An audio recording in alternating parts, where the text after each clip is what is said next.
ఇప్పుడు 24-25 pass out ఎవరైతే ఉంటారో ఒకవేళ క్యాంపస్ ప్లేస్మెంట్స్ లో ప్లేస్ అవ్వరు, వాళ్ళు తక్షణం చేయాల్సినటువంటి వర్క్ ఏంటి సార్ అసలు? జనరల్ గా క్యాంపస్ ప్లేస్మెంట్స్ 4-1 లో అలాగా స్టార్ట్ అవుతాయి ప్రతి కాలేజీలోను.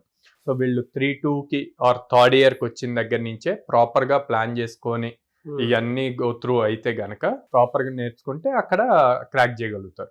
ఫర్ సపోజ్ మార్కెట్ సిచ్యువేషన్స్ వీటిని బేస్ చేసుకొని క్యాంపస్ ప్లేస్మెంట్ లో జాబ్ రాలేదు అంటే గనక ఆ తర్వాత లైక్ దే కెన్ అప్రోచ్ కోడ్నాన్ అప్రోచ్ అవ్వచ్చు. సో మనం ఆల్మోస్ట్ 800+ కంపెనీస్ తో టైఅప్ ఉన్నాము. ఎవ్రీ డే డ్రైవ్ జరుగుతుంది. Same aptitude, reasoning, communication skills వాటి మీదే టెస్ట్ చేస్తారు. ఓకే, కాకపోతే డిఫరెన్స్ చెప్తాను ఎందుకు క్యాంపస్ ప్లేస్మెంట్ తర్వాత ఎందుకు కోడ్నాన్ అన్నది. క్యాంపస్ ప్లేస్మెంట్ లో ఒక కంపెనీ కాలేజ్ కి వస్తే మాస్ హైరింగ్ జరగాలి. అంటే అబౌట్ 20-30 స్టూడెంట్స్ ని హైర్ చేయాలి. వాళ్ళు 1 or 2 స్టూడెంట్స్ ని హైర్ చేయరు except product based companies. So అదే కోడ్నాన్కి వస్తే ఒక కంపెనీలో మనకున్న 800 కంపెనీస్ లో ఈచ్ కంపెనీలో 2-3 ఓపెనింగ్స్ ఉన్నా మనం హ్యాపీగా మన స్టూడెంట్స్ కి ఇస్తాము, వాళ్ళు ఈజీగా క్రాక్ చేసుకుంటారు అనమాట.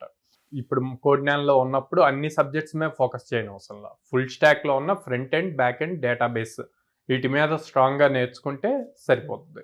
ఈ 3 డిఫరెంట్ సబ్జెక్ట్స్ మీద ఇండివిజువల్ జాబ్స్ ఉంటాయి, 3 కంబైన్డ్ గా ఫుల్ స్టాక్ అని చెప్పి జాబ్స్ ఉంటాయి.